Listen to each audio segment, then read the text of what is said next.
সুপ্রিয় দর্শক, চ্যানেল 9-এর নিয়মিত আয়োজন আপনার মতো অনুষ্ঠানে আপনাদের প্রত্যেককে স্বাগত জানাচ্ছি আমি জামিল আহমেদ। আপনারা জানেন যে অনুষ্ঠানটি রবি থেকে বৃহস্পতিবার রাত 10টায় আমরা সরাসরি সম্প্রচার করে থাকি।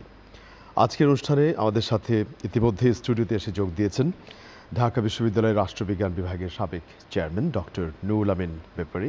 স্যার, আপনাকে স্বাগত জানাচ্ছি। Thank you so much. ধন্যবাদ। এবং একই সাথে আমাদের সাথে আরও একজন অতিথি যোগ দেবেন, সাংবাদিক মানবাধিকার কর্মী শামসুল আলম লিটন। উনি এলেই পরিচয় করে দেব আবারও। আমরা এই অনুষ্ঠানে মূলত সমসাময়িক প্রসঙ্গ, গণমাধ্যমের আলোচিত বিষয়গুলো নিয়ে কথা বলি। আমি স্যার অত্যন্ত বিদগ্ধ ব্যক্তিত্ব, শিক্ষাবিদ, স্যারের কাছেই আজকে শুনব। বিশেষ করে এই সময়কালে স্যার শিক্ষাঙ্গনে আপনি ঢাকা বিশ্ববিদ্যালয়ের মতো প্রতিষ্ঠানের সিনিয়র প্রফেসর। শিক্ষাঙ্গন নিয়ে আমরা গত কয়েক সপ্তাহ ধরে কথা বলেছি। বিশেষ করে ছাত্রদের যেই বিভিন্ন দাবি দেওয়া, তারা যে ডেমনস্ট্রেশনগুলো করছে, এখনও কলেজ ভার্সেস কলেজের মধ্যে অস্থিরতা, সেগুলো নিয়ে যেমন চলছে। আপনার কিছু শিক্ষাঙ্গনে যে অস্থিরতাটি, সেটিকে নিয়ে আগে একটু আমরা কথা বলে গণতন্ত্রের অন্যান্য দিকে আমরা যাব। আপনি যদি শুরু করেছেন। আসলে আপনি যেটা দিয়ে যে প্রশ্ন দিয়ে শুরু করেছেন, শিক্ষাঙ্গনে যে অস্থিরতা, এটা অবশ্য আমি অনেকে এটা নিয়ে চিন্তাযুক্ত হয়ে গেছে, বেশি চিন্তা করতেছেন। আমি অবশ্য তত হতাশাগ্রস্ত না, আমি এভাবেই আশাবাদী মানুষ। পৃথিবীর প্রতিটি দেশে দেখব আমরা অভ্যুত্থান এবং বিপ্লবের পরে একটু ঠিকঠাক হতে সময় লাগে, আগের অবস্থা, শান্তিপূর্ণ অবস্থায় ফিরে যেতে সময় লাগে। আমাদের এখানে যে অভ্যুত্থানটা হয়েছে, এটাকে অবশ্য অনেকে বিপ্লবও বলে, কিন্তু আমি এটাকে অভ্যুত্থান হিসাবে চিহ্নিত করি। এর ভূমিকাটা পালন করেছে বৈষম্য বিরোধী ছাত্র আন্দোলন এবং এদেশের বীর জনগণ, এদেশের বীর জনগণ। সেখানে আমি দেখব এখানে কিছু ভুল হয়েছে, এই জন্য বৈষম্য বিরোধী ছাত্র নেতাদের আমার দৃষ্টিকোণ থেকে কিছু ভুল হয়েছে। সেটি হয়েছে তাদের করণীয় ব্যাপারটা তারা শেষ করেছে, সাকসেসফুল হয়েছে অল্প সময়ের মধ্যে। একটা জায়গাতে ইতি টানতে হবে। তো সেই ক্ষেত্রে তারা যদি ঠিক করতেন কোথায় আমাদের ইতিটা টানতে হবে, তাহলে আমার মনে হয় তাদের সুনামটা বেশি থাকতো। আর এমন একটা প্রেক্ষাপটে পরিবর্তন এসেছে, 15টি বছর কিন্তু এদেশের মানুষ খুব হতাশাগ্রস্ত ছিল। না ছিল গণতন্ত্র, না ছিল আপনার মানবাধিকার, বাক ব্যক্তির স্বাধীনতা বলতে কিছুই ছিল না। এবং গণতন্ত্রের তো উপস্থিতি আমরা দেখিনি, এবং নির্বাচনগুলো সঠিকভাবে হচ্ছিল না। তো সেই পরিবেশে আমরা দেখব কোটা বিরোধী আন্দোলনকে কেন্দ্র করে বিশাল একটা রাষ্ট্রে পরিবর্তন হয়ে গেল, এবং মানুষের আকাঙ্ক্ষাও ছিল বেশি। যে বিশাল পরিবর্তন, আকাঙ্ক্ষা থাকারই কথা। আপনি নিজেও দেখেছেন, আমরা দেখেছি, যেভাবে পার্টিসিপেশন হয়েছে কল্পনা করা যায় না অত অল্প সময়ের মধ্যে সর্বস্তরের মানুষ এই অভ্যুত্থানে অংশগ্রহণ করা। আর সবচেয়ে বেশি হচ্ছে, পৃথিবীর কোনো ইতিহাসে বিপ্লবে অথবা অভ্যুত্থানে এত উইমেন পার্টিসিপেশন আর ছিল না। এবং সবচেয়ে অবাক হয়েছে, আমি নিজের চোখে দেখি, বেশি অবাক হয়ে করেছে আমাকে, সেটা হচ্ছে শহীদ মিনার সহ বিভিন্ন জায়গায় নারীরা তাদের 3-4 মাসের সন্তানকে কুলে করে নিয়ে আসছেন এবং পার্টিসিপেশন করেছে, অংশগ্রহণ করেছেন। কী জন্য? আমার এই সন্তানটি একদিন বলতে পারবে যে এই অভ্যুত্থানে, এই বিপ্লবে আমার সন্তান অংশগ্রহণ করেছে। তো সেই ক্ষেত্রে আমরা দেখব এটা হতাশাগ্রস্ত অনেকে হয়েছে, কিন্তু আমার মনে হয় একটু আশার সঞ্চার আজকে আমি দেখেছি, আবার পরে শুনলাম এটা অন্যদিকে মন নিয়েছে।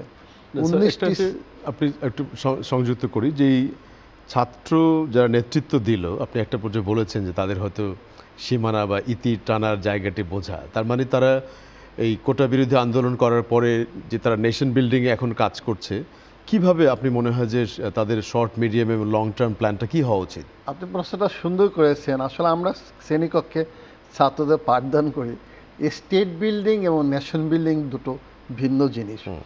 এবং সেখানে স্টেট বিল্ডিং, নেশন বিল্ডিংয়ে ছাত্ররা অংশগ্রহণ করতে পারে, নেতৃত্ব কিন্তু ছাত্ররা দেয় না। নেতৃত্ব দেওয়ার জন্য ন্যাশনাল লেভেলের পলিটিক্যাল লিডার্স আছে, তারাই নেতৃত্ব দিবে আর তারা অংশগ্রহণ করবে, নেতৃত্ব তা ভিন্ন আগে।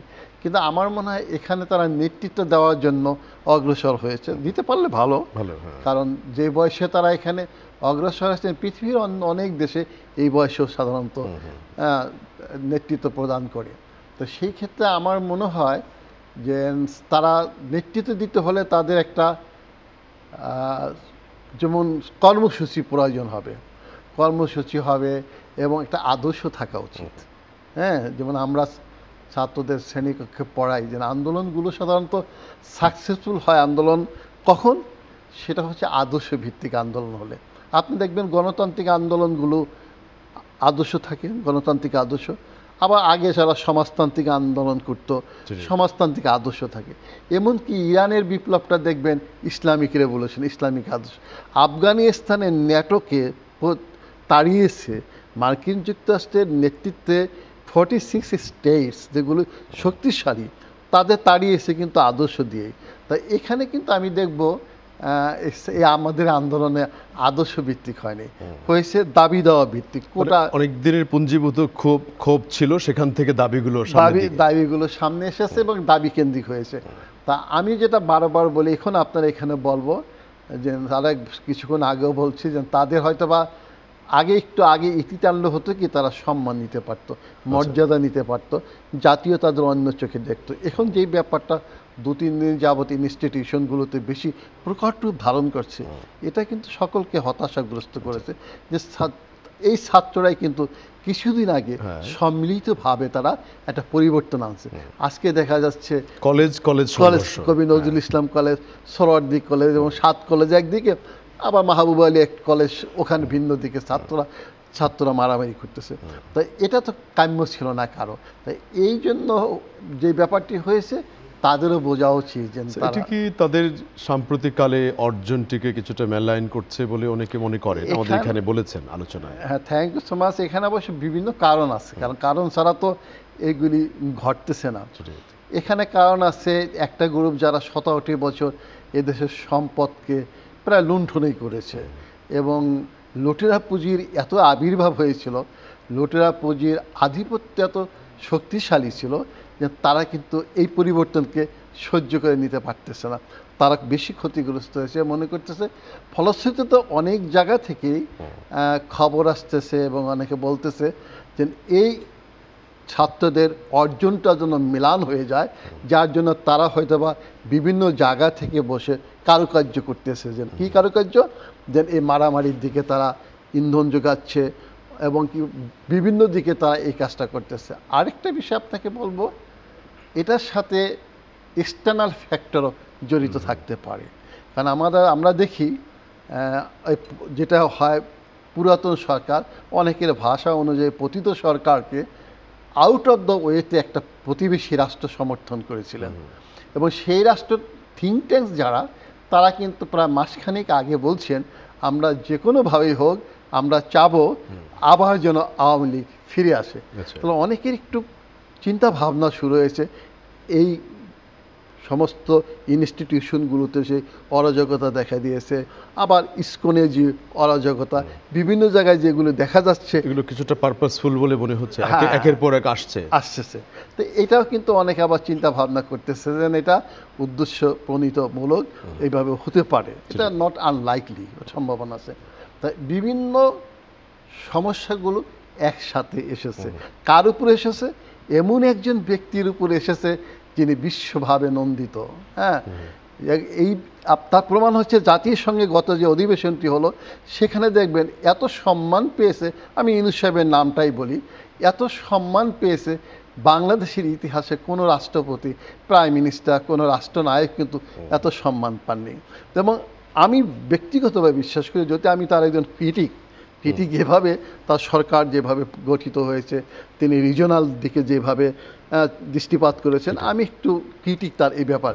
তারপরে বলবো হ্যাঁ, এই ব্যক্তিটি কিন্তু সবচেয়ে আমাদের আশা সঞ্চার করবে, কারণ ওনাকে যদি সময় দেওয়া যায়, ওনাকে সময় দিতে পারলে উনি একটা পরিবর্তন। সময়ের জায়গাতে একটু ফিরে আসি, সেটা হচ্ছে যে এটি কি আমাদের জাতিগত একটা সংস্কৃতি কিনা যে আমরা খুব অল্পতেই অস্থির হয়ে যে 2-3 মাসের মধ্যেই আমরা বিভিন্ন বড় বড় দাবি দেওয়া নিয়ে রাস্তায় নেমে যাচ্ছি, আমাদের চাহিদা খুব দ্রুত আমরা পেতে চাই, এটা কি এটা আমাদের সংস্কৃতিগত কিনা? আপনি যেহেতু বললেন আপনার জাতিগত দিক টেনে আনলেন, এটা হয়তো বা ভারতীয়দের একটা প্রকৃতি তাদের এমনভাবে তৈরি করেছে। আচ্ছা, এই প্রসঙ্গে বিশ্ববিখ্যাত যেই বিজয়ী আলেকজান্ডার দি গ্রেট কিন্তু একটি কথা বলেছিলেন, সেটা প্রচলিত সমস্ত দেশে। সেটি হচ্ছে সিন্ধু বিজয় করে উনি যখন ওনার ক্যাম্প দিলেন সাগরের পাড়ে প্রায়, তো সকালবেলা যখন প্রচুর পানি আসলো, জোয়ারের পানি ভাটার সময় চলে গেল, আলেকজান্ডার দি গ্রেট তার সেনাপতিকে জিজ্ঞেস করলেন, এই তাঁবুর নিকট সকালবেলা অনেক পানি আর দুপুরের সময় মাইলকে মাইল দূরে সরে গেছে, এটা কারণ কি? তার প্রধান সেনাপতি সেলুকাস বললেন যে, হে সম্রাট, এটা জোয়ার ভাটার দেশ, সকালবেলা তাঁবুর নিকটে পানি এসেছে, দুপুরে কি হয়েছে, ভাটা ছিল, চলে গেছে অনেক দূরে, মাইলকে মাইল দূরে। সাথে সাথে উনি কি বললেন, সেলুকাস কি বিচিত্র দেশ, তার চেয়ে বিচিত্র হবে এদেশের মানুষের মন। আমরা এই কথাটি প্রায়ই অনুষ্ঠানগুলোতে বলি। এটাই তো আপনি প্রশ্নটা, যে ব্যাকগ্রাউন্ডটি হচ্ছে এটি, বিচিত্র দেশ বা মানুষ নিয়ে। খুব সুন্দরভাবেই স্যার আপনি প্রথম রাউন্ডে শুরু করলেন। আমরা একটা বিরতি নিয়ে আবারও বাকি আলাপ ফেরত যাব, নিশ্চয়ই সেখানে অন্য বিষয়ে কথা বলবো। দর্শক যারা আমাদের সাথে আছেন অনুষ্ঠানে, আশা করছি বাকি অংশেও আমাদের সাথেই থাকবেন। বিরতির পরে আজকের আপনার মত অনুষ্ঠানে আবারও স্বাগত জানাচ্ছি। জামিল আহমেদ, আমাদের সাথে দুজন অতিথি এখন স্টুডিওতে আছেন। জ্যেষ্ঠ সাংবাদিক এবং মানবাধিকার কর্মী শামসুল আলম লিটন, আপনাকে স্বাগত জানাচ্ছি। থ্যাংক ইউ, ধন্যবাদ। এবং একই সাথে আমাদের সাথে সিনিয়র প্রফেসর, ঢাকা ইউনিভার্সিটির পলিটিক্যাল সায়েন্স বিভাগের সাবেক চেয়ারম্যান ডক্টর নুরুল আমিন ব্যাপারী স্যারও আছেন। ধন্যবাদ। আমরা প্রথম রাউন্ডে মূলত এই সময়কালের সাম্প্রতিক পরিস্থিতিগুলো নিয়ে, লিটন ভাই আপনি সংবাদ মাধ্যমের মানুষ, জানেন যে ছাত্র শিক্ষাঙ্গনে যে অস্থিরতাগুলো বিভিন্ন কলেজগুলোর মধ্যে, সেগুলো নিয়ে আমরা একটু কথা বলেছি। তার পাশাপাশি গণমাধ্যমে বেশ কয়েকটি ঘটনা যেগুলো বারবার রিপিটেডলি সামনে আসছে, তার মধ্যে ইসকন রিলেটেড যে ঘটনাটি, তার গ্রেফতার এবং সেই সম্পর্কে যে ডেমনস্ট্রেশন কথাবার্তাগুলো চলছে, সেগুলো নিয়ে ব্যাপক আলাপ আলোচনা, মানুষের কিউরিওসিটি আছে। এই পরিস্থিতিগুলো নিয়ে আপনার কিছু অ্যানালিসিস আমরা শুনতে চাই। থ্যাংক ইউ জামিল ভাই। চ্যানেল 9কে ধন্যবাদ আমাকে আমন্ত্রণ জানানোর জন্য। ইসকন হচ্ছে সর্বশেষ একটা ডিফারেন্ট টাইপের ইনসিডেন্ট অথবা অ্যাক্সিডেন্ট, অথবা এটা একটা ডাইমেনশনও বলতে পারেন। গত 5 আগস্টের পর থেকে মোটামুটি সকল সেক্টর থেকে একটার পর একটা ঘটনা ঘটছে, কিন্তু ইসকনের ঘটনাটা একটু ডিফারেন্ট। কারণ ইসকন কিন্তু আজকেই যে সড়ক দখল করছে এবং বিভিন্ন জায়গায় বিভিন্ন ধরনের ঘটনা করছে এবং বিভিন্ন জায়গায় অবস্থান করছে, সেটা কিন্তু নতুন নয়। কারণ গত কয়েকদিন ধরেই এবং 2 সপ্তাহও আগে থেকে চট্টগ্রামে যখন মহাসমাবেশ হলো এবং সেখান থেকে অনেক বড় বড় হুমকি দেওয়া হলো। হুমকিটি এই জন্য আমি বলছি যে ইসকনের যে দাবি দেওয়া কিংবা এর আগে পূজার সময়ে যে ঘটনাগুলো ঘটলো, তখন সরকার যে ব্যবস্থাগুলো নিয়েছে, এটা কিন্তু মানে পুরো ব্যাপারটাই রাজনৈতিক ঘটনাগুলোকে সাম্প্রদায়িক আবরণ দিয়ে একটা সাম্প্রদায়িক পরিস্থিতি সৃষ্টি করা। এবং দেশের বাইরে বিভিন্ন জায়গায়, আমি লন্ডনের কথা বলতে পারি, 28শে জুলাই লন্ডন হাউস অফ পার্লামেন্টে একটা সেমিনার হলো বাংলাদেশ হিন্দু অ্যাসোসিয়েশন, এবং এটা খুব বেশি লোক জানলো না। দেখা গেল সেখানে হাই কমিশনের নাম আছে, তিনি থাকবেন, এবং একজন এমপি, তিনি আমার এলাকারই এমপি রামফোর্ডের, এবং উনি 4 বছর বহিষ্কৃত ছিলেন তিনি পার্লামেন্ট থেকে রেপের এলিগেশনে, তিনি হচ্ছেন এটার আয়োজক। হাইকমিশনকে জানতে চাওয়া হলো, দেখা গেল যে তিনি এই সম্পর্কে কিছুই জানেন না। এবং আমাদের অনুরোধে, যেহেতু আমরা হিউম্যান রাইটস গ্রুপগুলোর একটা অ্যালায়েন্স আছি, সেই অ্যালায়েন্স আমাদের অনুরোধে হাইকমিশন তাৎক্ষণিকভাবেই স্পিকারকে ব্যাপারটি অভিযোগ জানালেন, এবং স্পিকার অফিস থেকে তিনি পেলেন যে এই ব্যাপারে অনুসন্ধান করা হবে, ইনভেস্টিগেশন করা হবে। তারপর আমরা আমাদের নিউজ পেপারের পক্ষ থেকে সাপ্তাহিক সুরমার এবং আমাদের যে হিউম্যান রাইটস অ্যালায়েন্স আছে তাদের পক্ষ থেকে এবং ব্যারিস্টার্স অ্যান্ড সলিসিটর্স অ্যাসোসিয়েশনের পক্ষ থেকে, এতগুলো জায়গা থেকে ওই এমপি সাহেব এবং হাউস অফ পার্লামেন্টের যে অথরিটি আছে এই ব্যাপারগুলো দেখেন, তাদেরকে জানানো হলো যে এরকম একটা সেমিনার হয়েছে বাংলাদেশ হিন্দু অ্যাসোসিয়েশন, এই অর্গানাইজেশনটির নাম অতটা পরিচিত নন, তারপরেও সবারই অধিকার আছে এ করার। তারা সেখানে দাবি করেছে 2000 ডোসিয়ার 2000 ঘটনার বিবরণ তাদের কাছে আছে। তা আমরা যেহেতু ইংল্যান্ডের ডিজিপিআর, যেটা পাবলিক রাইট অ্যাক্সেস টু ইনফরমেশনে, 14 দিনের মধ্যে এই ধরনের তথ্য প্রকাশ করতে হবে।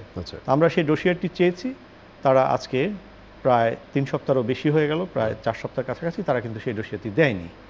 গভর্নমেন্টকে দিয়েছে কিনা সেটা আমরা জানি না, আমরা হাইকমিশনের সঙ্গে পরে কথা বলবো। কথা হচ্ছে 2000 ঘটনা যদি মাত্র 70 দিনে অথবা 80 দিনে হয়ে থাকে, তাহলে তো এই সরকারের বিশেষ করে প্রধান উপদেষ্টা ডক্টর ইউনূস এবং উপদেষ্টাদের কাজই হচ্ছে সকাল থেকে বিকাল পর্যন্ত অথবা রাত পর্যন্ত শুধুমাত্র মাইনরিটিকে পিটানো অথবা এই ধরনের ঘটনা। কিন্তু এই ধরনের ঘটনা এখানে অনেক ধরনের রাজনৈতিক ঘটনা ঘটেছে, তার মধ্যে প্রপোর্শনেটলি আওয়ামী লীগের রাজনৈতিক কর্মী যারা রাজনৈতিক ঘটনার শিকার হতে পারে, রাজনৈতিক বিভিন্ন প্রতিবাদের মুখোমুখি হতে পারে, কিন্তু তাদের ধর্মীয় পরিচয়কে সামনে নিয়ে এসে 2000 ঘটনার দাবি করা, আমি মনে করি যে পররাষ্ট্র মন্ত্রণালয় জি, তো এইটা একটি ঘটনাও যদি সঠিক হয়ে থাকে সেটাও তদন্ত করে ব্যবস্থা নিতে হবে। আর যদি ফিউমিং করা হয়ে থাকে 2, 4টি 5টি বিচ্ছিন্ন ঘটনা এবং রাজনৈতিক ঘটনাকে 2000 দাবি করা, এবং এর প্রেক্ষিতে আজকে ইন্ডিপেন্ডেন্ট পত্রিকা লন্ডনের one of the leading paper, সেখানে ডেভিড ল্যামির একটা ব্রিটেনের পররাষ্ট্র মন্ত্রী, তার বক্তব্য দিয়ে বলা হয়েছে তারা খুবই কনসার্ন ইসলামিক এক্সট্রিমিজমের উপর। এটা আমি মনে করি এই ধরনের ভুয়া ডকুমেন্টসগুলোর উপর ভিত্তি করে অথবা বেসলেস অথবা অপ্রমাণিত ডকুমেন্টসগুলোর উপর ভিত্তি করে এটা করে। তবে ডেভিড ল্যামি এই ভূমিকায় আমরা মোটেই হতাশ হইনি, কারণ ডেভিড ল্যামি মাত্র পররাষ্ট্রমন্ত্রী হয়েছে কয়েকদিন আগে, এবং হওয়ার 2-3 সপ্তাহ না যেতেই তিনি হাসান মাহমুদকে 3 তারিখে লন্ডনে অ্যাপয়েন্টমেন্ট দিয়েছেন, এবং সেই অ্যাপয়েন্টমেন্টটা অফিসিয়াল ছিল না। সুতরাং আমার মনে হয় আমাদের আরও অনেক কিছু করার আছে এবং আমাদের গভর্নমেন্টের অনেক কিছু করার আছে। তারা এই ব্যাপারগুলো নিয়ে ব্রিটিশ গভর্নমেন্টের সঙ্গে কথাবার্তা বলতে পারতো। এই ক্ষেত্রে আমি একটা প্রশ্ন করি, আপনি যেটা কিছুটা বললেন, মানে এই ঘটনাগুলো যখন ঘটে, ধরা যাক এক্সাজারেট করে প্রেজেন্ট করা হচ্ছে, আমরা সম্প্রতি দেখলাম বিভিন্ন ভারতীয় মিডিয়া ছোট ছোট ঘটনাগুলিকে বড় করে নিউজ রিপোর্ট করছে, আরও অনেকেই বিদেশের মাটিতেও এগুলো নিয়ে কিন্তু কিছু প্রতিবাদ, ফ্যাসিবাদ বিরোধী আমরা দেখেছি যখন এই আগস্টের আন্দোলনের সময়কালে। এখন কি সেই প্রতিবাদগুলো চলমান আছে? আপনার ইন্টারন্যাশনাল নলেজগুলো তো আপনি দেখাশোনা করছেন। আমরা যারা হিউম্যান রাইটস গ্রুপগুলো তাদের কাজ করছে এবং আমরা আমাদের কাজগুলো করছি, যারা প্রফেশনালস তারা তাদের কাজগুলো করছে, কিন্তু এর কোঅর্ডিনেশন নেই। কারণ আসলে পলিটিক্যাল গভর্নমেন্টের সময় যেটা হয়, এমবাসি এবং গভর্নমেন্টের সেন্ট্রাল ক্যাপিটাল থেকে নানা ধরনের ইনফরমেশন দেওয়ার করা হয়, এক্সটার্নাল পাবলিসিটি উইং আছে, তারা রিভিউ করে। এই গভর্নমেন্ট কিন্তু এখনও পুরো জিনিসগুলো সেট আপ করেনি আর কি। এটা হয়তো এত কম সময়ের মধ্যে সেট আপ করে ফেলবে সেটা আমরা আশা করি না। তো সেই কারণে ওখানে প্রেস মিনিস্টার নাই, অ্যাম্বাসেডর, হাই কমিশনার, অনেক জায়গাতে আগের সেটআপই রয়ে গেছে, আগের সেটআপই রয়ে গেছে। তাছাড়া মিশনারি মানুষগুলোকে অ্যাপয়েন্ট করা, সেখানেও একটা ঘাটতি দেখা যাচ্ছে। কারণ আমি দুঃখিত যে ফরেন সেক্রেটারি মিস্টার তাহিদ, উনি রিটায়ারমেন্টে যাওয়ার পরে উনি কিছু লেখালেখি করেছেন এবং সেই অবদানকে পররাষ্ট্র উপদেষ্টা হওয়ার জন্য এরকম একটা গণঅভ্যুত্থান পরবর্তী সরকারের এনাফ আমি মনে করি না। কারণ বিপ্লব এবং গণঅভ্যুত্থানের মাঠের শক্তির সঙ্গে বুদ্ধিবৃত্তিক এবং ক্যারিয়ার নিয়ে থাকলে সেটা যে প্রস্তুতিটা হয়, যে ধারণ করা হয়, সেই ধারণ করাটা কিন্তু আমি দেখেছি উনি দায়িত্ব নেওয়ার 1 সপ্তাহের মধ্যে উনি মেয়ের বাচ্চা হবে বলে উনি 2 সপ্তাহ অথবা তারও বেশি সময়ের জন্য ইউএসএ চলে গেছেন। তো এতে কমিটমেন্টের একটা ঘাটতি দেখা যায়। দ্বিতীয়ত ফরেন সেক্রেটারি লন্ডনের ঘটনা সম্পর্কে অবহিত হয়েছেন, কিন্তু যে অর্গানাইজেশনগুলো এ ব্যাপারে পেছনে অ্যাক্টিভ ছিল তাদেরকে কিন্তু অবহিত করার কোনো প্রয়োজন মনে করা হয় নাই। তার মানে তাহলে যে ডিসিপ্লিন এবং যে নেটওয়ার্ক, তারা কিভাবে জানবে actually where we are and where administration is. একটা আমরা তো গণমাধ্যমে দেখছি যে বর্তমান সরকারের উপদেষ্টা বা অনেকেই যখন বিভিন্ন বিদেশে বাংলাদেশকে রিপ্রেজেন্ট করতে যাচ্ছেন বা অনেক ইভেন্টে, তারা কি আপনাদের মতো যারা এই চেতনাটি ধারণ করেন, আপনার অ্যাক্টিভ যারা বা অনেকেই ডিজিটাল মিডিয়াতে অ্যাক্টিভ, তাদের সাথে কথাবার্তা বলার সুযোগ পাচ্ছেন বা বলছেন কি না? ডায়ালগ ওরকম হচ্ছে না? আসলে ডায়ালগের জন্য কিন্তু এখন আর পৃথিবীর কোথাও যেতে হয় না, এটা হচ্ছে ব্যাপার। আর দ্বিতীয়ত আমি যখন এসেছি, গত সপ্তাহে ব্রিগেডিয়ার সাখাওয়াত সাহেব লন্ডনে গিয়েছেন, এর আগে আসিফ নজরুল স্যার গিয়েছিলেন সুইজারল্যান্ড, এবং সেখানে একটা দুঃখজনক ঘটনা ঘটেছে। কারণ আসলে ডিপ্লোম্যাটদের দায়িত্ব কিন্তু স্পাইং না অথবা কমিউনিটির খোঁজ খবর রাখা না। আর সুইজারল্যান্ড এবং এই সমস্ত জায়গায় আমাদের এম্বাসি কিন্তু ছোট, অত বেশি বড় না। যেখানে বড় এম্বাসি আছে সেখানে হয়তো যেমন পাবলিক ডিপ্লোমেসি নামে একটা উইং আছে, এটা আমার মনে হয় এখন 6টি অথবা 7টি জায়গা আছে। তো এটা কিন্তু ইম্পর্টেন্ট জায়গাগুলোতে দেওয়া দরকার, কারণ আমাদের ফরেন অফিসে কিংবা হাই কমিশনার যারা আছেন অথবা অন্যান্য দায়িত্বশীল যারা আছেন তারা কিন্তু সকলেই ডে টু ডে তাদের প্রচুর ডিপ্লোম্যাটিক কাজে এঙ্গেজ থাকতে হয়, যার ফলে পাবলিক ডিপ্লোমেসি যেটা অথবা raising concern from community and other things, শুধুমাত্র কমিউনিটি না, কমিউনিটিকে এঙ্গেজ করে অন্য দেশের কমিউনিটিও কিন্তু বাংলাদেশ নিয়ে ইন্টারফেয়ার করে। সো এই জায়গাগুলোতে কিন্তু কাজ করার জন্য আমার মনে হয় অত্যন্ত গুরুত্বপূর্ণ 10-15টি জায়গায়, আমি স্পেশালি বলতে পারি অস্ট্রেলিয়া, মালয়েশিয়া, সিঙ্গাপুর, মিডল ইস্টের 1-2 জায়গায়, তারপরে ইউরোপের অ্যাটলিস্ট লন্ডন, জার্মানি এবং ফ্রান্স, এরকম 8-10টা জায়গায়, নিউ ইয়র্ক, কানাডা এবং নিউ ইয়র্কের 2টো জায়গায় ইউএসের। তো এইভাবে কিন্তু এই পাবলিক ডিপ্লোমেসিটা যদি সেট আপ করা হয় মিনিস্টার অথবা কনসুলার লেভেলে, তাহলে কিন্তু আমার মনে হয় গভর্নমেন্ট এই ব্যাপারে খুব ভালো ফলাফল পাবে। আর দুজনের ফরেন অ্যাডভাইজার এবং সেক্রেটারির দুজনের অন্তত একজন এই গণঅভ্যুত্থানের চেতনায় সমৃদ্ধ হওয়া দরকার ছিল, কারণ এটা শুধু ফরেন অফিস বলে ফরেন অফিস থেকে লোকদেরকে নিতে হবে, ফরেন অফিস থেকে এমন কথাটি নয়। আমরা আরও ফিরবো আপনার কাছে। ধন্যবাদ, কতগুলো তথ্য আপনি শেয়ার করলেন। স্যার আপনার কাছে একটু আসি একই প্রসঙ্গে, যে আপনি যখন বলছিলেন যে শিক্ষাঙ্গনের আনরেস্ট সিনারিও, আমরা তখন একটু কথা বলতে চেয়েছিলাম যে ইসকনের ঘটনাটিকে কিভাবে প্রেজেন্ট করা হচ্ছে বাংলাদেশে এবং বাইরে, এই প্রসঙ্গে আপনার কিছু অবজারভেশন। ইসকনের যে ঘটনাগুলো, এইগুলো কিন্তু এখন অবশ্যই বেশি আকারে প্রকাশিত হচ্ছে। ইসকন ধর্মীয়ভাবে যতটুকু মোটিভেটেড হওয়ার কথা, তার চেয়ে আমার মনে হয় রাজনৈতিকভাবে বেশি মোটিভেটেড হয়ে গিয়েছে। আর ইসকন সম্পর্কে আমরা যেটা দেখব, আমাদের প্রতিবেশী রাষ্ট্র যেমন রিয়্যাক্ট শুরু করলো, এবং সেই তুলনায় কিন্তু কোটা বিরোধী যে ছাত্র আন্দোলন, পরবর্তী পর্যায়ে বৈষম্য বিরোধী ছাত্র আন্দোলনের সময় কিন্তু আমরা দেখব প্রায় 2000 ছাত্র জনতা নিহত হলো। সেই বিষয়ে কিন্তু প্রতিবেশী রাষ্ট্র কোনো টু শব্দটি পর্যন্ত করেনি, বরঞ্চ আমরা দেখব ওই সরকারের ওই বিষয়গুলোকে সমর্থন দেওয়ার জন্য তারা সদা সর্বদা প্রস্তুত ছিল। কিন্তু এই ক্ষেত্রে আমার যেটা মনে হবে, আমি ভিন্নভাবে ভিন্ন আঙ্গিকে এটা বিশ্লেষণ করতে চাচ্ছি। ইসকনের ব্যাপারটি সেটি একটু রাজনৈতিক হিসাবে বর্তমানে দেখতে হবে। যতটুকু না মানবাধিকারের দিকে দৃষ্টিকোণ থেকে আমরা বিশ্লেষণ করে থাকি, কিন্তু আমার মনে হয় ইদানিংকালে এটা একটু রাজনৈতিক দিকে বেশি ধাবিত হয়ে গেছে। ধাবিতটি হচ্ছে তার একটু উদ্দেশ্য নিয়ে। উদ্দেশ্য হচ্ছে এই সরকারকে, যে এই সরকার যেন স্থিতিশীল না হতে পারে সেই দিকে দৃষ্টি আরোপ করেছে এক্সটার্নাল অ্যাক্টরস যারা, তারা। আমি সব এক্সটার্নাল অ্যাক্টরসগুলোর সম্পর্কে বলবো না, বিশেষ করে আমাদের প্রতিবেশী যারা আছেন। এই প্রসঙ্গে আমি মাঝে মাঝেই টকশোতে বলে থাকি, আমাদের প্রতিবেশী অর্থাৎ ভারতের মতো প্রতিবেশী যদি আমাদের বন্ধু থাকে, তাহলে আমাদের শত্রুর কোনো প্রয়োজন নেই, এবং সেটি আমরা দেখতে পাচ্ছি। কিন্তু আমার প্রশ্ন হচ্ছে, এখানে যেটি হচ্ছে সেটি মার্কিন যুক্তরাষ্ট্র যে আঙ্গিকে এখন দেখবে, সেটিও কিন্তু একটি ব্যাপার আছে। কারণ আমরা দেখব আগের বাইডেন প্রশাসন এক হিসাবে, এবং আমরা দেখি ট্রাম্প প্রশাসন এখন কোন দিকে এটাকে কোন নজরে দেখতে চাচ্ছেন, সেই দিকে আমরা দেখব। আর আমি এ প্রসঙ্গে বলতে চাচ্ছি, ইউনূস সাহেবের কিছু ঘাটতি আছে, যেটি কিছু আগেই বলছি। এটা তো পলিটিক্যাল পার্টির কোনো সরকার না, এই সরকারটি হয়েছে একটি অন্তর্বর্তীকালীন সরকার। তাও ওনার রাজনৈতিক ক্ষেত্রে কিন্তু এত অভিজ্ঞতা কখনো ছিল না, যার জন্য হ্যান্ডেল করতে বিভিন্ন সমস্যাগুলি সময় লাগে। আর একটি ব্যাপার হচ্ছে, সেটি হচ্ছে ওনাকে যদি সময় দেওয়া হলে আমার মনে হয় এগুলো ধীরে ধীরে আমার মনে হয় সেটেল করতে পারবেন। কিন্তু পলিটিক্যাল পার্টিগুলো, যেটা আপনি সময়ের কথা বললেন, তারা তো কিছুটা সংস্কার প্রক্রিয়াকে কমিয়ে নির্বাচনমুখী কথাতেই বেশি আগ্রহী বলে মনে হচ্ছে। এই প্রসঙ্গে আমি আরেকটু বলতে চাচ্ছি, আপনি যেহেতু আনলেন, আজকে আমি একটু আশাবাদী ছিলাম দুপুর পর্যন্ত। সেটি হলো 19টি ছাত্র সংগঠন ঐক্যবদ্ধভাবে একটি স্টেটমেন্ট দিয়েছিল।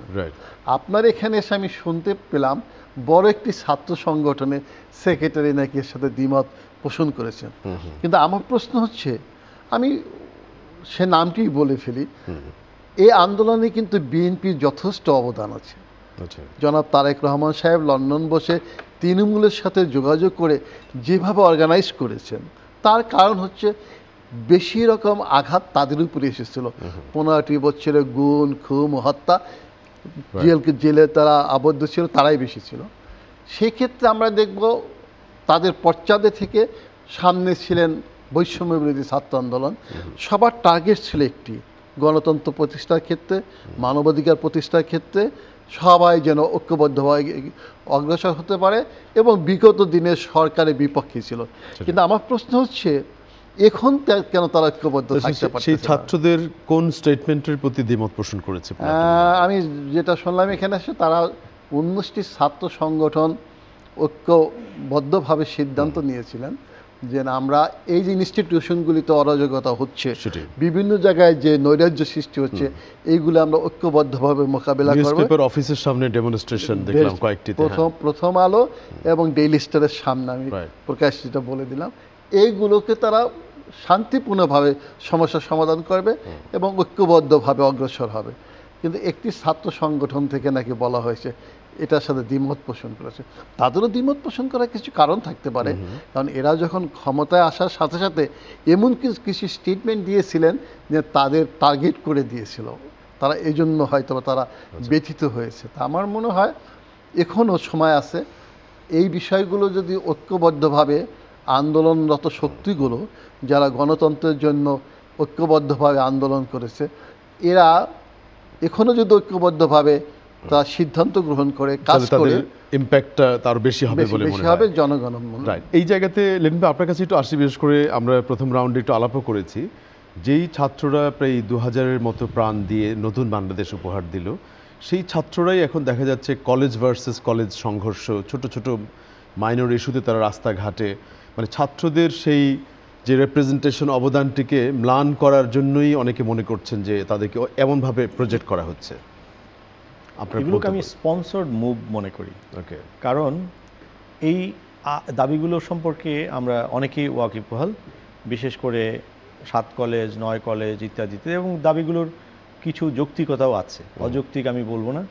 কারণ ট্রায়াল অ্যান্ড এরর এক্সপেরিমেন্ট 9টি অথবা 10টি কলেজে তাদের যে পরীক্ষা ঢাকা বিশ্ববিদ্যালয়ের অধীনে, তারা ঠিকমতো পরীক্ষার শিডিউল মেনটেন করতে পারে না, ফলাফল ঘোষণায় সমস্যা, গত কয়েক বছর যাবত এগুলো হচ্ছে। আমাদের দেশে যেহেতু গণতান্ত্রিক প্রক্রিয়া ব্যাহত হয়েছে এবং এখন যে ব্যবস্থাটি আছে এটা একটা জনতার সরকার, এটাকে গণতান্ত্রিক মানে প্রক্রিয়ার রোড টু ডেমোক্রেসি আমরা বলতে পারি। বাট এখন কথাটা হচ্ছে যে তাহলে গোয়েন্দা সংস্থাগুলো কোথায়, কবে কি হবে না হবে, তাহলে তারা কি করছে? আর দ্বিতীয়ত হচ্ছে যে পুলিশের কিছু সমস্যা আছে আমরা জানি, সেই কারণে তো আর্মি রাস্তা থাকার জন্য আমাদের কিছু অসুবিধা কিন্তু আন্তর্জাতিক বিনিয়োগ এবং নানা জায়গায় কিন্তু হচ্ছে। মুডি রেটিংয়ে বাংলাদেশ আরেক দফা পড়েছে, এগুলো খুবই দুর্ভাগ্যজনক। সুতরাং রাস্তা থেকে আর্মি তুলে নিলে বিদেশি বিনিয়োগকারীদের কাছে বাংলাদেশের আস্থাটা বাড়বে। রোড টু ডেমোক্রেসি যদি একটা ডিক্লেয়ার করা হয়, কত সময় পর্যন্ত কি কি সংস্কার তো একটা চলমান প্রক্রিয়া, এবং সংস্কার, গণহত্যার বিচার এবং রোড টু ডেমোক্রেসি, গণতন্ত্রের প্রত্যাবর্তন, এই 3টি বিষয়ে নেগেটিভ কোনো কথা কিন্তু আমি পাইনি। যদিও বিতর্কটা হচ্ছে সংস্কার কতটুকু হবে, সংস্কার করে নির্বাচন আগে সংস্কার আংশিক নাকি পুরো, এগুলো আসলে রাজনৈতিক দলগুলোর বিষয়। আমার মনে হয় রাজনৈতিক দলগুলো যদি সম্মিলিতভাবে এই রোডম্যাপটা সরকারের কাছে ক্লেম করে, যেহেতু এই সিদ্ধান্তটা সরকারই দেবে, এবং এই সরকারের জনভিত্তি আসলে কিন্তু রাজনৈতিক ভিত্তি রাজনৈতিক দলগুলো, সুতরাং তারা যদি একসঙ্গে বসে একটা চার্টার ডিক্লেয়ার করে অথবা একটা ডিমান্ড করেন, সরকার সেটাকে অবশ্যই আস্থায় নেবেন। আর দ্বিতীয়ত হচ্ছে যে আমাদের 15 বছরে যে ক্ষতবিক্ষত করে দিয়ে গেছে, এই যে ক্ষতবিক্ষত করা এবং গণহত্যার মধ্যে দিয়ে পালিয়ে যাওয়া, এত বড় ক্ষত কিন্তু আসলে সাধারণ চিকিৎসা প্রক্রিয়ার মধ্য দিয়ে সমাধান হবে না।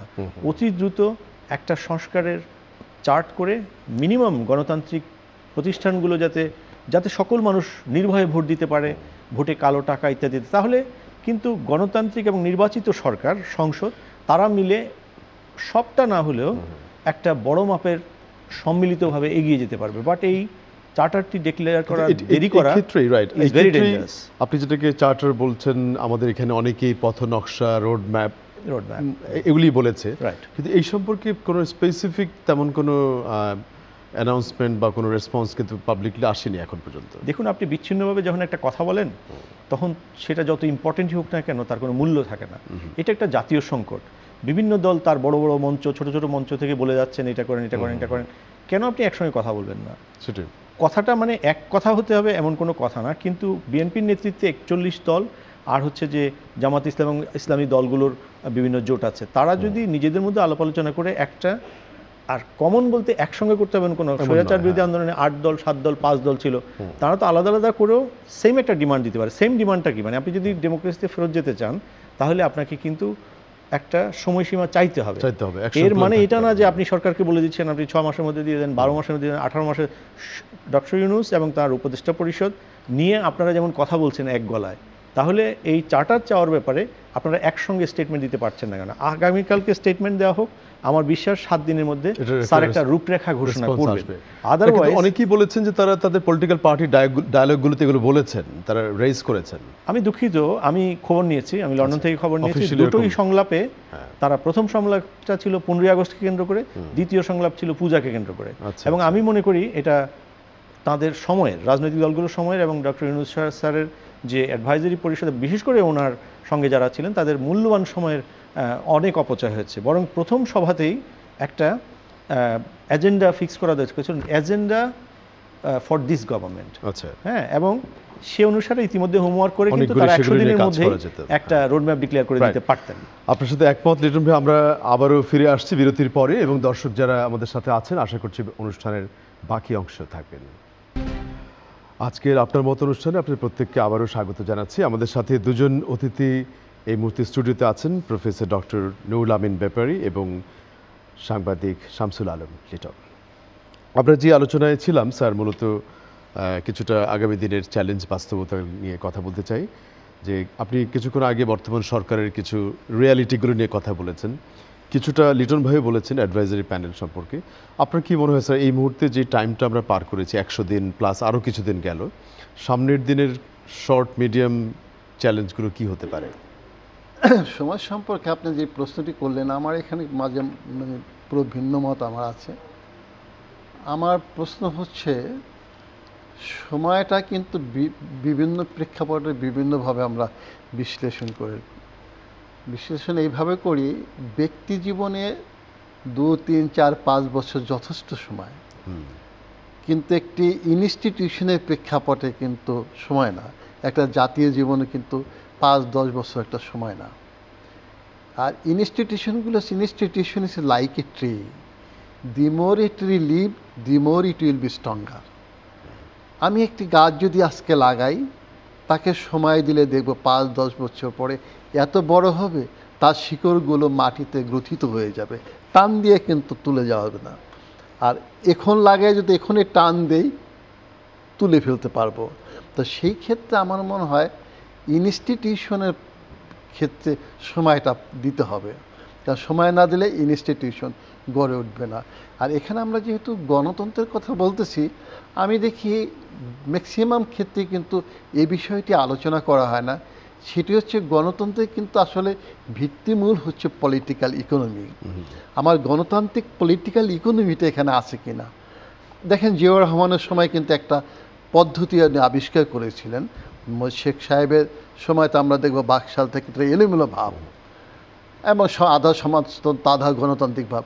উনি কিন্তু ক্ষমতায় এসে গণতান্ত্রিক যে প্রেক্ষাপটে প্রতিষ্ঠা করার জন্য উনি কিন্তু পুঁজির প্রতি বেশি গুরুত্ব আরোপ করলেন। কারণ আমরা দেখব এই গণতন্ত্র হচ্ছে ধনিক শ্রেণীর গণতন্ত্র, বিশেষ করে প্রগতিশীলরা এটাকে বলে বুর্জোয়া গণতন্ত্র। এবং আমরা দেখব সামন্তবাদ গ্রেট ব্রিটেনে যখন ক্ষয়িষ্ণু অবস্থায়, তার উপর ভিত্তি করে পুঁজিবাদ হয়ে গ্লোরিয়াস রেভলিউশনে গণতন্ত্রটা প্রতিষ্ঠিত হলো। কিন্তু আমার প্রশ্ন হচ্ছে, এখানে দেখবেন এই যে লুটেরা পুঁজিপতি যেটা সৃষ্টি হয়েছিল, এটা তো কোনো গণতান্ত্রিক অবস্থাই না। আমার দেশে গণতন্ত্র হতে হলে দেখতে হবে ইন্ডাস্ট্রিয়াল পুঁজিটা হচ্ছে কিনা, শিল্পায়িত পুঁজি। বড় বড় কলকারখানা হবে, আদমজি বান ইস্পাহানির মতন। বিশ্ববিদ্যালয়ের ছাত্ররা চাকরি করবে, কলেজের ছাত্ররা চাকরি করবে, গ্রাম থেকে কৃষকরা আসে, অর্থাৎ ভূমিহীন কৃষকরা যারা আছে এখানে সে শ্রমিক হবে। অর্থাৎ যেভাবে গণতান্ত্রিক সমাজ ব্যবস্থাটা গড়ে ওঠে, অর্থাৎ গণতন্ত্র এবং আপনার যেটি আপনার যে অর্থনীতি উন্নয়ন দুটো কিন্তু পাশাপাশি চলে। কিন্তু আমার এখানে কিন্তু আপনি যে প্রশ্নটি করলেন, এখানে কিন্তু সময় কেউ দিতে চাচ্ছে না, অস্থির হয়ে যাচ্ছে। প্রথম দিকে প্রশ্ন আপনাকে আমি সুন্দরভাবে আমাদের স্টাইল হয়ে যাচ্ছে, সময় দিতে চাই না। এই ক্ষেত্রে আমি শামসুল আলম সাহেব থেকে একটু ভিন্ন করবো। যদিও আমি আন্দোলনের সময় পুরোপুরি 63 দল হিসাবে বিএনপির সাথে ছিলাম, এখানে কিন্তু একটু চিন্তা করতে হবে যে আসলে পজিটিভ ওয়েতে আমার যেতে হবে। আমি কিভাবে গেলে এই গণতান্ত্রিক প্রক্রিয়াটা আবার ফিরিয়ে আনতে পারবো, কিভাবে গেলে আমার ইনস্টিটিউশনকে গড়ে তুলতে পারবো, কিভাবে আমি গেলে দেখব আবার যেন একটা অশুভ শক্তি যেন না আসতে পারে। আমি তো রাষ্ট্রবিজ্ঞানের ছাত্র হিসেবে দেখতেছি, যদিও পশ্চিমা দেশগুলোতে ওই অশুভ শক্তিকে বেশি প্রশ্রয় দিচ্ছে না, কিন্তু আমার মনে হয় ল অ্যান্ড অর্ডার সিচুয়েশন এত ডিটেরিয়েট করতেছে, একটা স্টেজে পুরোপুরি না কেন অন্যদিকে ধাবিত হয়ে যায়।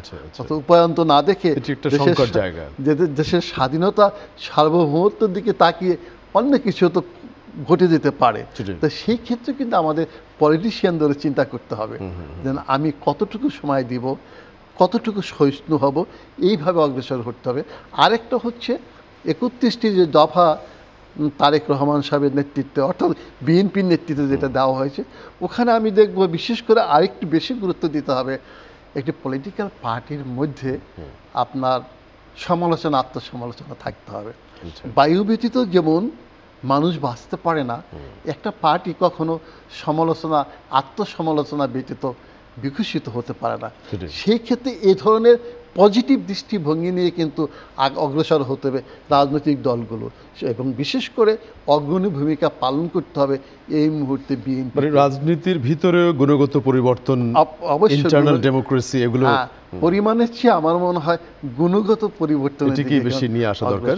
ধন্যবাদ স্যার। আমি লিটন ভাই আবার একটু ফিরে আসি। আপনি হিউম্যান রাইটস নিয়ে কাজ করেন, বিশেষ করে এই যে মানবাধিকারের লঙ্ঘন হলো আমাদের দেশে, যেইভাবে কিছুক্ষণ আগে যখন আমরা পুলিশের কথা বলছিলাম, পুলিশ তার মনোবল এত ভেঙে গেছে কারণ তারা ছাত্রদেরকে ডিরেক্টলি মেরেছে, বাংলাদেশে মানবাধিকার লঙ্ঘন করেছে।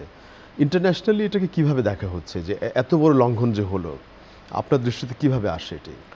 খুবই খারাপভাবে, কারণ পুলিশ এবং র্যাব, বিশেষ করে র্যাব যখন হেলিকপ্টার থেকে গুলি করে করে মানুষ মেরেছে, 28 জুলাই হাউস অব কমন্সে অর্থাৎ 5 তারিখের মাত্র 7 দিন আগে একটা সেমিনারে যখন এই তথ্য আমি আমার কিনোট স্পিচে দিলাম, তখন তারা আন্ডার 18 32টি বাচ্চা ততদিনে গুলি খেয়ে মারা গেছে, এবং হেলিকপ্টার থেকে গুলি খেয়ে 4-6 বছরের বাচ্চারা মারা গেছে। এই তথ্য জানার পরে পুরো যতগুলো স্টেক হোল্ডার ছিল সবাই স্টাক হয়ে গেছে, এবং তারা পরবর্তীতে SOS তাদের ইনস্টিটিউশনাল প্র্যাকটিসের মধ্যে এনেছে। পরপর 2 দিন হাউস অব পার্লামেন্টে আলোচনা হয়েছে, এবং পরবর্তী আপনারা জেনেছেন প্রত্যেকটি অর্গানাইজেশন কীভাবে রিয়্যাক্ট করেছে। সেদিনই ফরাসি পত্রিকা দ্য লা মন্ড তারা সম্পাদকীয়, বিশেষ সম্পাদকীয় ছেপেছিল রেভলিউশন এগেনস্ট অ্যাবসলিউটিজম। আমাদের এখানে রেভলিউশন শব্দটি অনেকের লজ্জা পায়, বলতে চান না, নানা একাডেমিক কুতর্ক করেন অথবা বিতর্ক করেন, কিন্তু ফরাসিরা বিপ্লবের সংজ্ঞা নির্ধারণ করেছে গণতান্ত্রিক অধিকার ফিরে পাওয়ার জন্য, এবং সেটা বাস্তিল দুর্গকে মাটিতে মিশিয়ে দিয়েছিল। এটা হচ্ছে এবং সেখানে আমাদের ছেলেরা, বিদ্রোহী ছেলেরা, তারা কিন্তু গণভবনকে মাটিতে মিশিয়ে দেয়নি। শুধু মিশিয়ে দেয়নি বলে এটা বিপ্লবের স্বীকৃতি পাবে না, এটা হতে পারে না। আর এত কম সময়ে এত রক্ত, দেখুন আমাদের মনে হয় আবারও অনাস্থার গ্যাড়াকলে আটকে গেছে, ঠিক যেমনিভাবে 1/11-এর আগে ঘটেছিল। অনাস্থার গ্যাড়াকলটা কীরকম? সরকার একরকমভাবে করছে, সেটা অনেকেরই অনেক কিছু মনোভূত হচ্ছে না, এবং না হয় স্বাভাবিক, কারণ ছাত্রলীগ নিষিদ্ধের মধ্যে অত্যন্ত প্রয়োজনীয় একটা কাজ। কারণ আমরা যে ডোসিয়া তৈরি করেছি, সেই ডোসিয়ারে ছাত্রলীগ মানে বিশ্বের নাজিরদের পর এত অর্গানাইজ ক্রিমিনাল গ্যাং আমরা সাংগঠন হিসেবে খুঁজে পাইনি, এবং এর উপরে যখন কাজ করেছি ওয়ার্ল্ডের বিভিন্ন দেশে এটাকে নিষিদ্ধ করার জন্য এবং স্যাংশন, তো তখন এগুলো তখন দেখেন সেখানে কিন্তু সংগঠনগুলো সবাই সারা দেশে এই ব্যাপারে সরকারকে অভিনন্দন জানিয়ে মিছিল সমাবেশ করার কথা ছিল। তারা কেউ কেউ বলেছেন ছাত্রলীগ নিষিদ্ধ করা ঠিক হয়নি, খুবই দুঃখজনক ঘটনা। এই যে এই ইউনাইটেড ভয়েসটি আমরা পাচ্ছি না কারণ কি, মানে এটিকে আমরা ফ্যাসিলিটেট করতে পারিনি ভালো করে? অনাস্থার গ্যারাকল, যার যার হিসেব মতো বিএনপির সঙ্গে জামাতের সংঘাত, সরকারের বিভিন্ন রকমের অবস্থান, তারপরে বৈষম্য বিরোধী ছাত্ররা যাদের নেতৃত্বে পুরো জাতীয় ঐক্যবদ্ধ হয়ে কি করেছে। এবং সেখানে কিন্তু ঠিক 1/11-এর আগে প্রত্যেকটি পক্ষ যেমন পেছনের শক্তির কলকাঠিতে তারা উদ্বুদ্ধ হয়েছিলেন এবং তাদের দলগুলোকে তারা সেই জায়গায় নিয়ে গিয়েছিলেন, এবং যারা যারা সুবিধা নেওয়া সেটা নিয়েছে। এবং 15 বছর এই যে প্রথম আলো ডেইলি স্টারের কথা আপনি বললেন, আজকে তারা সংবাদপত্র হিসেবে তাদের ব্যাপারে আমার কোনো বক্তব্য নেই, কিন্তু এর যে রাজনৈতিক যে ভূমিকা, এটি তো অনেক বড় অপরাধ তারা করেছেন। বাংলাদেশের 1/11-এর একদম প্রাতিষ্ঠানিক আয়োজক হচ্ছে প্রথম আলো ডেইলি স্টার। যথেষ্ট প্রমাণ মানুষের হাতে আছে, ছাত্রদের হাতে আছে, সচেতন মানুষদের হাতে আছে। সুতরাং শুধুমাত্র তাই না, এই পত্রিকা দুটি ওই অপরাধ স্বীকার করে তারা বেনজিরের কথা বলছে, এখন বেনজির এখানে নেই, আমরা নিউজ করতে পারিনি। কই তারেক রহমান সাহেবের যে 100 কোটি টাকা নিয়েছিল সেই মামলাটি কোথায়? আপনারা কি তারেক রহমান সাহেবের কাছে মাপ চেয়েছেন, দুঃখ প্রকাশ করেছেন? 21 আগস্ট নিয়ে যে ভুয়া রিপোর্ট ছাপিয়েছিলেন, যেটাকে পরে চার্জশিট করে সরকার দাখিল করেছে, একটা 99% আপনি রিপোর্টটির মধ্যে কোনো ফ্যাক্টস নাই, সেটাকে চার্জশিট করা হলো। এত বড় মানবতা বিরোধী অপরাধ তারা করলো, সেটা সহযোগী 1/11-এর মাধ্যমে পুরো দেশটিকে দিল্লির পায়ের মধ্যে বেঁধে দিলেন। তারপরে আবার সংবাদপত্রের বলে কিভাবে? এটা তো রাজনৈতিক প্রতিষ্ঠান এবং তাদের রিপোর্টিং ভালো। ইট ডাজ নট মিন এশা শিকদার গান গাইতেও ভালো তাই বলে তার খুনকে তো আমি মেনে নিব না। সুতরাং এই দুটো সংবাদপত্র নয়, এই দুটো ভালো রিপোর্টিং সমৃদ্ধ রাজনৈতিক প্রতিষ্ঠান, এবং রাজনৈতিক প্রতিষ্ঠান হিসেবে শেখ হাসিনা যেভাবে পালিয়ে গেছে, আমার মনে হয় তাদের রাজনৈতিক সিদ্ধান্ত নেওয়ার সময় এসেছে। বোল্ড অবস্থান। এবং আমরা যেহেতু শেষের দিকে একটু র্যাপ আপ করতে চাই, স্যার আগামী দিনের যেই চ্যালেঞ্জগুলো, সেগুলোর মধ্যে একটা যেমন আমরা ঐক্যবদ্ধভাবে অনেক কিছুকে প্রতিবাদ করছি না, পারছি না বা রিপ্রেজেন্ট করতে পারছি না, সেখানেও একটা ওই যে গ্যারাকল যে শব্দটা, বা সামনের দিনের চ্যালেঞ্জে আর কি দেখছেন স্যার আপনি? আমি আমার চোখে যেটি দেখতেছি, আমার মনে হয় ইউনূস সাহেবকে একটি নতুন করে চিন্তা ভাবনা করতে হবে। কারণ তার অন্তর্বর্তীকালীন সরকারের যারা আছেন, তাদের ক্যাবিনেটে যারা আছেন, তাদের মধ্যে আমি 2-3 জন বাদে সবাইকে দেখি অভিজ্ঞতা সম্পন্ন না।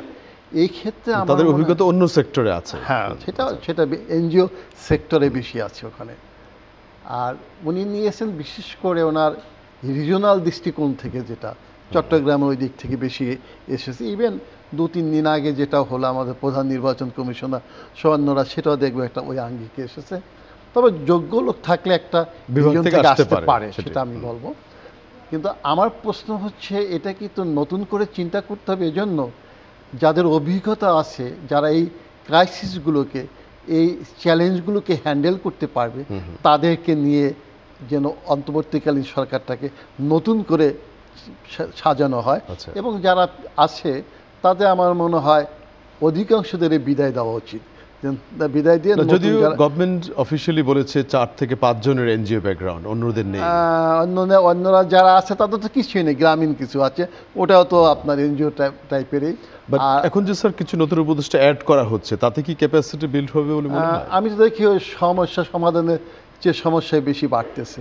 এই যে ফারুকী সাহেবকে যেখানে নিয়েছেন, তার কিসের কন্ট্রিবিউশন? শেষ দিকে 2 দিন এসে তিনি সমস্ত ছাত্রছাত্রীদের সাথে মিছিলে এসেছিলেন। ওকে, এটা কি অভিজ্ঞতা? তার নাটকে, সিনেমাতে তার অভিজ্ঞতা আছে, কিন্তু তিনি যে পতিত সরকারের সাথে তার যে অ্যাক্টিভিটিসগুলো, এটি কিন্তু পজিটিভ না। বরঞ্চ তারপরে আরেকজনকে নিয়েছিলেন, আকিজ গ্রুপের আকিজ সাহেবের ছেলে, তাকে আবার পাট মন্ত্রণালয়ের বিষয়ে তাকে দায়িত্ব দিয়েছে। পাটের বিজনেসটা তাদের হাতে, এবং এইভাবে চিন্তা ভাবনাটা করা উচিত।